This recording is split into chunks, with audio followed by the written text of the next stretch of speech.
이제 하나님께서 주시는 말씀 봉독하겠습니다. 창세기 2장 1절부터 3절 그리고 누가복음 6장 1절부터 10절까지입니다. 먼저 창세기 말씀입니다. 천지와 만물이 다 이루어지니라. 하나님이 그가 하시던 일을 일곱째 날에 마치시니 그가 하시던 모든 일을 그치고 일곱째 날에 안식하시니라. 하나님이 그 일곱째 날을 복되다 하사 거룩하게 하셨으니 이는 하나님이 그 창조하시며 만드시던 모든 일을 마치시고 그날에 안식하셨음이니라. 아멘. 누가복음의 말씀입니다. 6장 1절부터 10절까지입니다.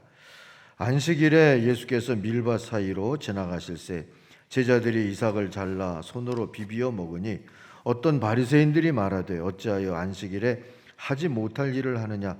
예수께서 대답하여 이르시되 다윗이 자기 및 자기와 함께한 자들이 시장할 때 한 일을 읽지 못하였느냐. 그가 하나님의 전에 들어가서 다만 제사장 외에는 먹어서는 안 되는 진설병을 먹고 함께한 자들에게도 주지 아니하였느냐. 또 이르시되 인자는 안식일의 주인이니라 하시더라.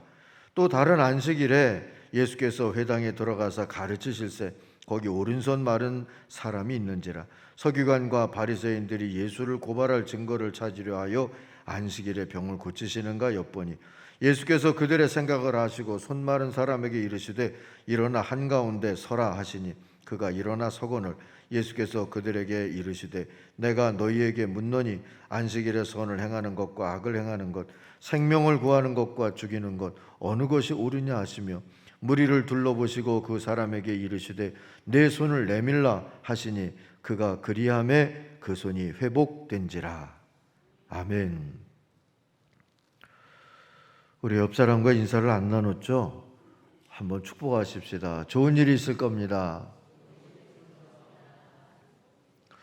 오늘 본문을 의지하면 우리에게 있는 좋은 일 중에 가장 좋은 일이 안식일이 있다는 것, 주일이 있다는 것, 그래서 하나님의 평화 속에 머물 수 있다는 것인 줄 믿습니다.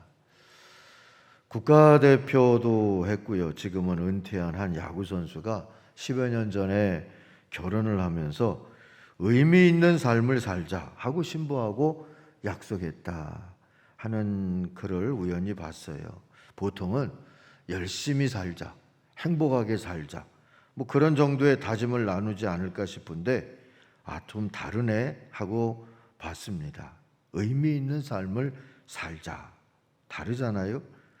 결혼식하고도 신혼여행 경비를 아껴서 몽골 야구 대표팀에 글러브하고 헬멧, 배트와 포수 장비 같은 것들을 기부했답니다. 아시안 게임에 나갔다가 배트만 달랑 들고 참석한 몽골 대표팀을 봤던 기억이 있어서 그렇게 했대요. 이 선수가 공을 뿌릴 때 보면 굉장히 열정적으로 공을 뿌리는 선수여서 삶 자체도 열심, 이게 보이는 이미지가 있었는데 열심히만 사는 선수인 줄 알았는데 잘 살기까지 하는구나 하는 생각을 했었습니다. 안식일의 메시지가 뭘까요?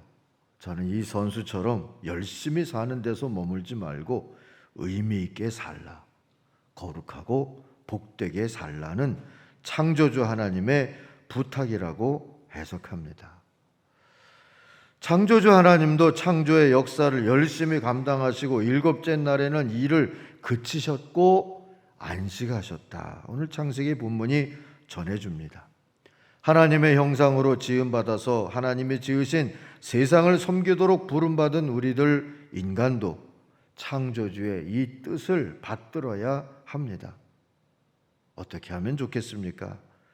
어쩌면 2000년 전 있었던 잘 사는 삶의 논쟁, 웰빙 논쟁이라고 할 수 있는 이야기, 누가가 전하고 있는 그리스도 예수와 바리새파 사이의 안식일 논쟁을 살피면서 가늠해 보고자 합니다. 누가의 복음 본문은 두 가지 얘기로 되어 있습니다. 하나는 안식일에 밀밭 사이로 지나가던 예수님 일행이 밀 이삭을 손으로 훑어먹은 일 때문에 생긴 안식일에 할 일과 안 할 일에 대한 논쟁이고요. 다른 하나는 안식일에 예수님께서 오른손이 마비된 장애인을 치유하신 일 때문에 비롯된 안식일에 선을 행하는 것과 악을 행하는 것에 대한 논쟁입니다. 이 두 논쟁 이야기를 통해서 예수님은 당시의 종교 지도자들에게 이렇게 말씀하신 셈입니다. 여러분의 안식일은 굶주린 사람도 내버려 두고 장애인도 배척하고 하는 거지만 나의 안식일은 그들을 환대하고 그들의 배고픔을 해결하고 그들을 어려운 병에서 놓아주는 겁니다. 여러분은 안식일의 규정을 열심히 지키는 데 관심이 있지만 나는 안식일에 선을 행하고 생명을 구하는 일에 관심이 있습니다. 안식일의 근본 취지는 사람들을 구원하는 데 있지 사람들을 규정으로 올가매는 데 있지 않습니다. 하고 말입니다. 이제 이러한 예수님의 안식일 이해를 따라가면서 열심히 뿐만 아니라 의미 있게 거룩하고 복되게 살아갈 수 있는 성도의 삶을 우리들이 소망해 보십시다. 첫 번째는 안식일은 그치는 날입니다. 특히 우리들의 열심에 감추어진 탐심을 그쳐야 합니다. 안식일이라고 하는 이 히브리 말 사바트라고 하는 말 자체가 원래 그친다, 중지한다 하는 뜻이에요. 창세기 본문의 2절에 그랬죠. 하나님이 그 지으시던 일을 다 함으로 일곱째 날에 안식하시니라. 직역하면 그치시니라 하는 뜻이에요. 마르바던이라고 하는 신학자는 안식이라고 하는 그의 책에서 뭘 그쳐야 하는지를 정리해 줬어요. 성취와 생산의 욕심을 그치고 현대사회가 성공이라고 보는 것들 때문에 생기는 염려와 긴장을 그치고 마치 우리 자신이 하나님인 양 자신과 다른 이들의 삶을 통제하려는 노력을 그치고 무언가를 더 가지려는 소유욕을 그치고 주변 문화와 동화되려는 세속적인 의존성을 그치고 마지막으로 하나님을 삶의 중심에 두지 않고 살아갈 때 생기는 단조로움과 허무함, 무의미한 삶을 그치라 하는 거예요. 결국 우리가 열심히 추구하던 그 무엇이 아니라 그 열심히 그걸 그쳐야 가능해지는 이야기입니다. 그런데 누가의 복음을 보니까 바리새인들은 그치기보다 오히려 지키기에 관심이 많았습니다. 그들은 자기들이 일이라고 규정해 둔 특정 행위들을 그만 안식일법까지 만들어 뒀어요. 그리고 그 안식일법을 지키는 것을 통해서 감춰두었던 성취욕과 선민의 우월의식, 곧 승리욕을 지속시키고 있었던 겁니다. 그래서 안식일에 안식일 잘 지키나 안 지키나 보자 하는 경찰 노릇을 자청하면서 스스로 더 분주해져 버리고 말았어요. 지금도 유대인들은 보통 그렇게 삽니다. 이스라엘에서 유학했던 어떤 교수님께 들은 얘기예요. 그들의 안식일이 금요일 저녁에서 시작해서 토요일 저녁까지 이렇게 되는데 금요일 날 저녁이 어두워졌는데 가까이 지내고 있던 옆집 유대인이 급하게 부르더랍니다. 갔더니 벽에 붙어있는 전기 스위치 올려달라고 하더래요. 보통은 낮에 켜두는데 안식일이 아닌 낮에 일부러 켜두는데 깜빡했답니다. 안식일에 불을 켜는 거는 경건한 유대인에게는 금지된 일이어서 너 같은 이방인을 불러서 켜달라고 할 수밖에 없다는 얘기였던 거죠. 기분이 묘하게 찝찝했다고 얘기해 주시더라고요. 성지순례 중에 보니까 잘 믿는다는 유대인들, 까만 모자 쓰고 까만 옷을 입고 구렛나를 길러서 요걸 꼬고 사는 사람들이 있어요. 이들은 이방인인 아랍계 사람들이 운영하는 호텔에 머물면서 이방인이 차려놓은 뷔페 음식을 먹고 이방인에게 룸 서비스를 시켜서 종일 술 마시고 TV 보고 그러다가 토요일 저녁에 비틀거리면서 이방인이 운전하는 차를 타고 집으로 갑니다. 좀 재수없죠. 아니 많이 재수 없어요. 성지순례 때 보니까 식당에서 자기들이 이렇게 음식을 떠갖고 가는데 누군가가 그 줄 서 있던 분 중에서 유제품이 조금 튀었나 봐요. 이방인 매니저를 불러 세워가지고 살벌한 분위기를 만들더라고요. 안식은 없고 안식일에 갑질만 보였습니다. 자기들은 나름 열심히 안식하고 있다고 생각할지 모르지만 삼자의 눈으로 보기에는 안식도 없고 그친 것도 없어 보였어요. 오히려 안식일에 우월의식을 드러내면서 더 열심히 욕망하면서 살고 있는 모양을 봤어요. 문제는 우리도 그럴 수 있다는 겁니다. 교회 밖의 사람들의 눈으로 볼 때에는 우리가 안식하고 있는 것으로 보일까요? 열심히 산다만으로 주일 성수가 되는 건 아닌데 혹시 우리의 주일도 열심히 지키기만 하고 안식은 없고 그침은 없는 그런 것은 아니었을까요? 요즘 그런 생각을, 그런 성찰을 할 때가 있습니다. 어린 시절 제가 가졌던 의문 중에 하나가 안식일은 분명 쉬는 날이라고 했는데 교회 장로인 우리 아버지는 또 집사가 됐다가 권사가 되신 우리 어머니는 왜 하루 종일 집에 오시지 않는 걸까? 그게 궁금했어요. 아직 못 풀었어요. 요즘 팬데믹 덕에 주일 점심도 집에서 먹습니다. 평일도 삼식이가 된 지 오래됐어요. 평생 요즘처럼 주일 오후를 집에서 지내본 일이 없습니다. 이래도 되나 싶을 때도 있고요. 뭔지 할 일을 안 하고 있는 것 같이 불안한 마음도 있고 이상하게 편치가 않아요. 오늘 말씀을 묵상하다 보니까 내가 그칠 줄을 모르는 사람인가 하는 생각도 하게 됐어요. 그침을 훈련할 절호의 기회를 우리 교회들에게 주신 것이 아닐까 하는 생각도 해봅니다. 그도 그럴 것이 출애굽기 31장 17절을 보니까 하나님께서 애굽에서 나와서 새 나라를 만들어갈 이스라엘 백성들에게 헌법과 같은 십계명을 얘기하시고 풀어주실 때 이런 말씀을 하셨어요. 나 여호와가 엿새 동안에 천지를 창조하고 제7일에 쉬어 평안하였다. 오늘 본문에 붙여 평안하였다가 더 있죠. 엿새 동안 천지를 창조하고 7일에 쉬어서 평안했다. 직역하면은요, 그치고 회복하였다 하는 뜻이에요. 풀어보면 내버려 두어서 회복해 했다 하는 의미입니다. 사랑하는 성도 여러분, 우리 주일에는 좀 스스로를 내버려 두는 훈련이 필요할 것 같아요. 우리 머리도 좀 내버려 두고 마음도 좀 내버려 두고 그러면 자연스럽게 몸도 마음도 머리도 치유되고 회복될 수 있지 않을까요? 자연이라고 하는 한자어가 의미가 있습니다. 스스로 자기 모양을 되찾아서 회복된 상태가 자연이에요.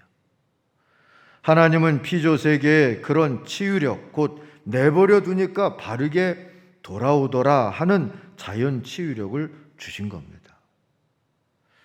우리도 주일마다 그런 안식의 복, 자연스러움의 복, 치유와 회복의 복을 누려볼 수 있기를 바랍니다. 그게 거룩하고 복되게 살라 하시며 안식일을 만들어 주시고 스스로 일을 그치신 하나님의 뜻인 줄 믿습니다. 두 번째로 주일은 다른 사람을 쉬게 하는 날입니다. 그게 의미 있게 잘 사는, 거룩하고 복되게 사는 길이 됩니다. 코로나 시대의 아쉬움은 예배는 할 수 있는데 예배 공동체를 이루기가 어렵다는 겁니다. 예배 공동체의 참뜻은 서로 섬기고 사귀는 평화의 공동체를 이루는 겁니다. 그래서 예배하기 전에 화해할 사람이 있으면 화해부터 하고 오라고 주님이 이르신 것 아니겠습니까? 평화 공동체란 예수님이 그러신 것처럼 서로 환대하고 그리고 소통하여 사정을 알고 그리고 서로 균형을 회복하게 하면서 쉼 없이 살던 이들을 쉬게 하는 평화를 추구하는 공동체인 겁니다. 제가 지난 안식년 때 독일의 친구 목사님 섬기는 교회에 가서 하루 집회를 한 적이 있었는데요. 칼수레라고 하는 곳에 있는 한인교회였어요. 그 도시가 음악 공부하러 간 한인들이 많아요. 그래서 교인들이 대부분 다 성악하는 분들 또는 악기 하시는 분들, 오페라 하는 분들이 대부분이에요. 우리처럼 찬양 인도자가 앞에 서서 찬양을 인도하는데 참 은혜롭게 잘하더라고요. 저분도 전공자인 줄 알았는데 나중에 들어보니까 그분은 일반 회사를 다니는 교민이더라고요. 근데 다 그분의 인도 속에 온 교회가 같이 은혜를 나누어요. 일주일 내내 노래하면서 잘하네 못하네로 신경 쓰던 사람들이 주일은 내려놓는 거죠. 그리고 일주일 내내 사무실에서 심교하며 일하던 분이 하나님 앞에서 찬송하면서 서로 평가하고 잘했다 못했다 하는 게 아니라 서로 받아주고 감사하는 그 모습이 생각해 보니까 서로 쉬게 하는 거다, 서로 안식하게 하는 거다 하는 생각이 들었어요. 사랑하는 성도 여러분, 예수님께서 안식일에 갈릴리 바닷가에서 바다 멍이나 하셨더라면 안식일 규정을 위반했다는 그런 시비는 당하지 않았을 거예요. 그럼에도 불구하고 예수님은 안식일에 손 마른 사람을 치료하셨어요. 은밀하지 않게 공격적으로 하셨어요. 9절이 그 말씀이잖아요. 안식일에 선을 행하는 것과 악을 행하는 것, 생명을 구하는 것과 멸하는 것 어느 것이 옳으냐 물으시면서 말이에요. 그러니까 모든 걸 다 안 하는 게 아니라 다른 사람들의 쉼과 평화를 위해서, 그래서 그 평화를 추구해 주는 일을 하는 것, 주님이 바라시는 선이라는 것이 그런 거 아니겠습니까? 그런 걸 통하여서 다른 사람을 쉬게 함으로 나도 쉰다 할 수 있는 그 은혜의 자리를 주님이 지금 시청각적으로 보여주는 거예요. 예수님의 질문한 의도도 그런 걸 겁니다. 싫어하는 이들이 많은 줄 아시면서도 굳이 안식일에 치유를 베푸신 까닭 말입니다. 그게 안식이냐까요. 안식일은 나를 위해서는 그치는 날이지만 그럼으로써 연약한 이를 환대하고 진심으로 소통하며 다 함께 쉬는 균형을 이루는 주님의 말씀하신 대로 선을 행하는 날이어야 했기 때문인 거죠. 예수님은 성취와 승리를 바라신 게 아니라 병든 생명을 쉬게 하는 구원의 안식을 베풀고자 하시는 거예요. 정치적 제스처가 아니라 하나님의 안식에 순종하며 참여하신 겁니다. 문득 백과사전에서 궁금해서 정치를 찾아봤어요. 짤막하게 이렇게 나오더라고요. 통치와 지배, 이에 대한 복종, 협력, 저항 등의 사회적 활동의 총칭, 그게 정치래요. 깨달음이 왔어요. 결국 정치는 온갖 미사역으로 말을 해도 결국 지배 권력을 쥐고자 하는 거구나. 서로 지배하려다 보니까 헐뜯고 싸울 수밖에 없는 거구나. 요즘 수많은 대선 주자들이 이해가 되더라고요. 너무 착한 거 요구하지 마십시다. 정치하려고 나온 사람들이니까. 근데 문제는 분쟁하는 교회도 보면 결국 신앙 문제가 아니라 이 정치 문제더라고요. 주도권 쟁탈 같은 거 말입니다. 가정도 그렇지 않겠습니까? 누구든 지배하려고 하고, 그리고 다른 사람을 쉬게 하는 것이 아니라 다른 사람을 지배해서 내가 쉬려고 하면 그게 분쟁이 생기고 갈등이 생기고 싸움이 생기고 그런 거 아니겠습니까? 그러니 어느 공동체건 리더십들이 바른 치리를 하도록 감시, 기도, 저항, 격려할 책임이 우리 기독교인들에게 교회에 있다는 것을 잊지 말아야 합니다. 어쨌든 안식일 정신이 살아있는 공동체를 이루도록 우리 다 함께 힘써야만 합니다. 예수님과 바리새파의 근본적인 차이도 결국 바리새파는 안식일 정치를 하고 있었던 거고, 예수님은 신앙 행위, 곧 하나님께 순종해서 생명을 살리는 안식 베풀기를 행하고 계셨다는 데 있습니다. 바리새파 사람들은 정치적인 권위가 위협받는 게 기분 나빴죠. 그러니 손 마른 사람이 새 생명을 얻은 것 관심도 없었어요. 자기들의 지배력에 흠집을 낸 예수가 그저 미웠어요. 우리 10절까지 읽었는데 11절을 보니까 예수에 대한 사리를 느낄 만큼 그렇게 미웠다 그러지 않습니까?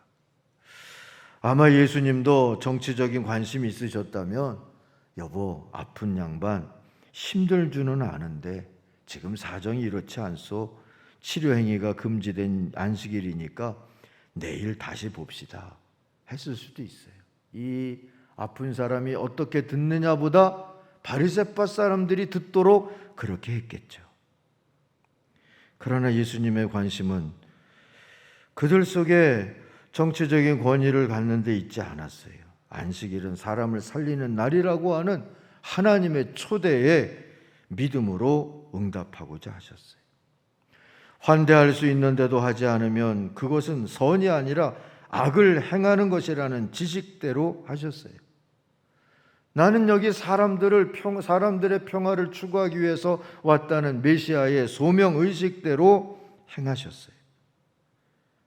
믿음대로 산다는 게, 믿음으로 산다는 게 그런 거 아니겠습니까? 사랑하는 성도 여러분, 주일이 거룩한 시간이 되려면 우리 안에 있는 누군가를 딛고 서려고 하는 다툼을 멈춰야 합니다. 어떤 공동체든지 말입니다. 안 그러면 서로 기분이 상하고 마음을 다치고 그러기 쉽죠. 아무튼 주일은 서로 환대하며 서로의 평화를 추구하기 위해서 모인 날이다 하는 것을 기억하십시다. 다른 사람을 쉬게 하는 날로 하나님께 순종할 때 하나님께서 내게도 우리에게도 하늘의 새 평강을 주실 줄 믿습니다. 결론입니다. 내가 그치고 너를 살려서 의미 있게 잘 사는 삶을 살려고 하는 것, 거룩하고 복되게 안식에 초대된 백성으로 살려고 하는 것, 그것이 주님의 주권을 만방에 선포할 수 있는 순종이며 선교적인 삶의 자세가 됩니다. 올림픽이 끝난 지 얼마 안 됐는데 올림픽 하면 제 머릿속에 남아있는 한 사람이 있어요. 스코틀랜드 출신의 영국 육상 대표로 1924년 파리 올림픽에서 금메달을 땄던 사람입니다. 원래는 100m 그 주종목이 100m 선수였는데 이렇게 어떻게 날짜가 잘못돼 가지고 그날이 주일날 결승전을 하게 된 거예요. 나는 주일만이라도 경쟁을 위해서 내 몸을 쓰는 그런 일에 나가고 싶지는 않다. 그래서 사양했어요. 이 선수가 나가면 금메달이 하나 추가될 것이 뻔히 보이는 형편에 안 하겠다고 하니까 편협하고 옹졸한 신앙인이다, 신앙심 깊은 척하는 위선자다, 심지어 조국의 명예를 버린 배신자다, 온갖 비난을 다 들었어요. 그래도 그는 자기 영국 교민들이 있는 교회에 가서 주일날 예배하고 간증했어요. 이 사람의 재능을 아까워했던 사람들이 다른 종목에 나가라고 길을 열어줬어요. 주종목이 아닌 200m에 나가서 동메달을 땄고요. 400m에는 나가서 당시 세계 신기록으로 금메달을 땄답니다. 그랬더니 이제 막 비난하던 기자들이 다시 와가지고 어떻게 그럴 수가 있느냐고 막 추워주면서 취재를 했어요. 그가 한 얘기 중에서요, 금메달 출전할 당시에 그 결승전에 출전할 당시에 담당 안마사가 준 쪽지를 가지고 내가 뛰었다 하는 얘기가 있는데, 거기에 보면 구약에는 이런 글이 있습니다. 나를 존중히 여기는 자를 나도 존중하리라. 최선의 영광이 있기를 빕니다 하는 쪽지 내용이었어요. 그걸 들고 무서운 속도로 뛰어서 우승했다는 겁니다. 기자들 앞에 200m는 내 힘으로 뛰었고요, 뒤에 200m는 하나님의 도우심으로 뛰었습니다. 고백했대요. 피할 길을 찾으면 피할 길도 있었고, 이렇게 안 할 수 있는 길도 있었고, 비난 안 받을 수 있는 길도 있었고, 금메달에 욕심을 냈으면 100m부터 나갔을 수도 있었을 터인데 그는 그러지 않았어요. 어떻든지 하나님 앞에서 하나님의 주권을 선포할 수 있는 기회가 있을 때 그 기회를 잡고자 했어요. 이 에릭 리들은 후에 중국 선교사로서 헌신을 한 분입니다. 사랑하는 성도 여러분, 거룩한 하나님의 백성임을 선포하면서 살 기회가 생기면 우리도 그렇게 하십시다. 특히 주일마다 그걸 연습하십시다. 나 자신은 좀 내버려 두고 다른 이들과 평화하기를 힘쓰고, 주일이니까 그렇게 사는 걸 미루지 말고 회피하지 말고, 그렇게 사는 게 하나님을 영화롭게 하는 길이다 믿고 살아가신다면 하나님도 우리가 섬기는 공동체들을 영화롭게 하실 줄 믿습니다. 안식일이 우리 안에 거룩하고 복이 되어서 우리도 하나님께 감사와 영광을 돌리며 살아갈 수 있는 그런 은혜의 삶을 이루시길 주의 이름으로 축원합니다. 기도하겠습니다.